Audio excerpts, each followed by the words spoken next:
Hello friends, Hal here. The other day I got a message from Marius in Norway, and he said, my friends and I are going to perform at the Lillestrøm Byfest this year. What do you recommend? And then he said to me that I'm a low tenor and one of my friends is a low alto, and then we probably will get a high soprano. And that's all he said. Well, Marius, to tell you the truth, that isn't a lot of information to go on. Really what I'd like to know is, since I've never been to the Lillestrøm Byfest, because it's 4,500 miles away from me, I had never even heard of it before. So is this a folk fest? Is this a rock fest? Is this a religious festival? What kind of music do you want to do there? And picking out something that would be appropriate is also sometimes difficult. If you've checked out my holiday Sacred Sunday videos, you'll see that I've got some of my family were singing with me. And 6 of my children out of the 7, and my wife. And we didn't just buy music or find music that was appropriate for our voices.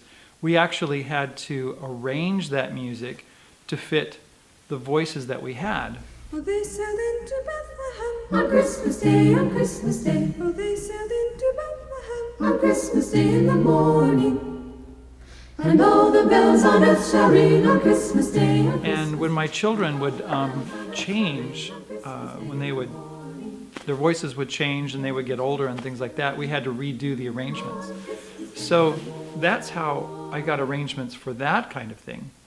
And what I recommend, Marius, is that you pick a song out, whatever you want to do, or a couple of songs, and make sure you know what the melody is. You could even write it down, and I'd love to help you on that. Writing parts is not a big deal. It doesn't take that much time.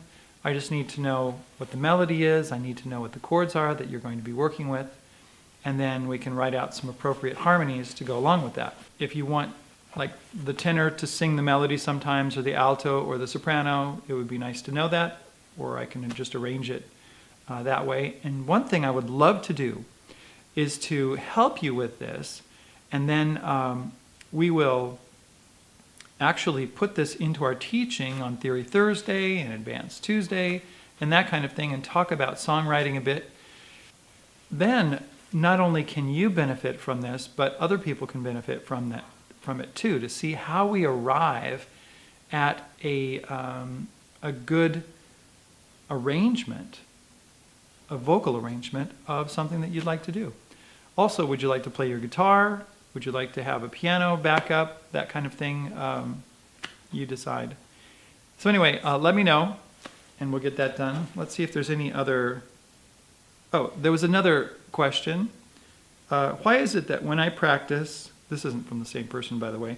Why is it that when I practice, I do really great that day, but when I come back to it the next day, I can't play as well, or even remember sometimes what I played the day before?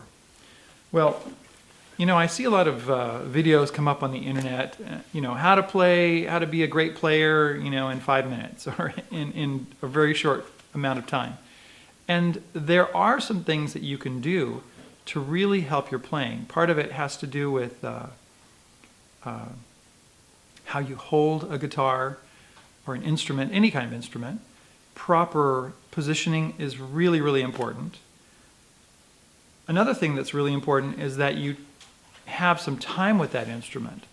When you practice and you get it down, and then you come back the next day and then you find that you have to reorient yourself, part of that has to do with the ability that you have, that your body has, to remember. Because not only does your mind remember, but your fingers and your muscles, there's something called muscle memory.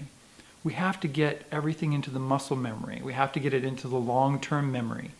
When we don't have the music that we're playing into long-term memory, then we don't have the skill that we need, and it takes time.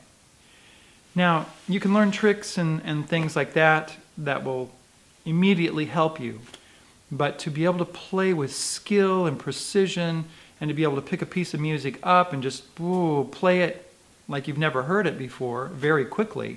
It has to do with time spending on the instrument, whether it's your voice or whether it's a violin or a guitar.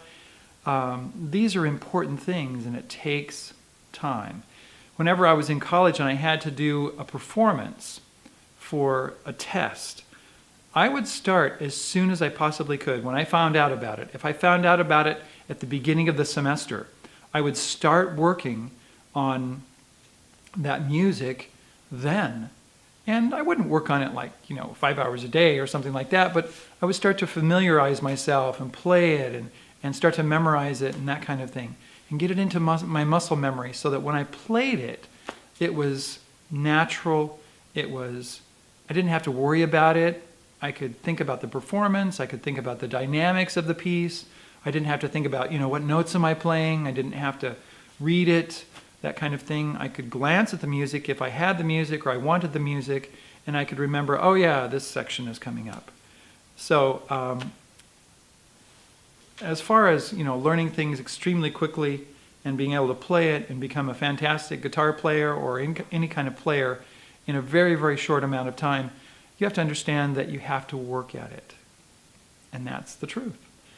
I remember when I was about 15, 17 years into playing that I had studied classical guitar for a while, and a few years went by, and then I picked up pieces that I had struggled with.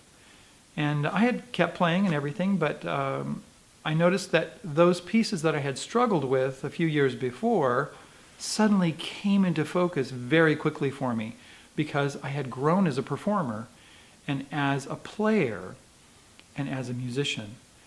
So you need to be patient, you need to take it slow, you need to be diligent, practice every day if you can, have a schedule set up. Now there's a video that I did called How to Practice, What to Practice. That's a great video. It's only a few minutes long, 2 or 3, 4 minutes long or something. And it will help you to understand how to practice, when to practice, what to practice, and go check that out. All right, thank you for coming along. This has been Mail Monday.